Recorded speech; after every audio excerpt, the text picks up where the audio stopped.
সিনেমার পর্দাকেও হার মানানো এক অভিযানে ভেনেজুয়েলার প্রেসিডেন্ট নিকোলাস মাদুরোকে তুলে নেওয়ার ঘটনা বিশ্ব রাজনীতিতে তীব্র আলোড়ন তোলে। সেই ঘটনার রেশ কাটতে না কাটতেই এবার ঠিক একই ধরনের অপারেশনের হুমকি পেলেন ইউরোপের অন্যতম শক্তিধর নেতা জার্মান চ্যান্সেলর ফ্রেডেরিক মার্জ।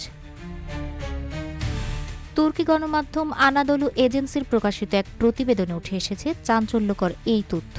প্রতিবেদনে বলা হয়, রাশিয়ার সাবেক প্রেসিডেন্ট ও বর্তমানে নিরাপত্তা পরিষদের প্রভাবশালী নেতা দিমিত্রি মেদভেদেভ ইঙ্গিত দিয়েছেন, চাইলে জার্মান চ্যান্সেলর মার্জকেও তুলে নেওয়া যেতে পারে। এমন মন্তব্যে কূটনৈতিক মহলে রীতিমতো উত্তেজনা ছড়িয়ে পড়ে আর তীব্র প্রতিক্রিয়া জানায় জার্মানি। কিউব হোল্ডিংসের গল্পে সেই রেখাটি আঁকা হয়েছিল আজ থেকে 1 যুগ আগে। নকশাই আমাদের ভাষা। Cube holdings limited.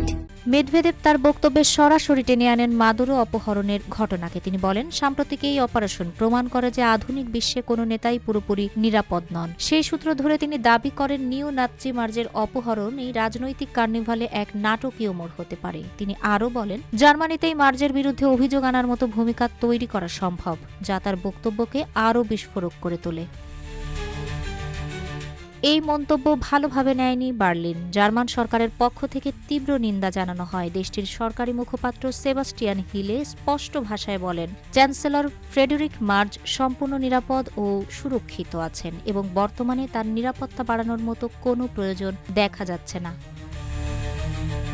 সব মিলিয়ে বাস্তব রাজনীতি এখন যেন হলিউডের থ্রিলারকে টেক্কা দিচ্ছে। প্রশ্ন একটাই, এগুলো কি কেবল কথার যুদ্ধ নাকি পর্দার বাইরে সত্যিকারের কোনো অপারেশনের পূর্বাভাস?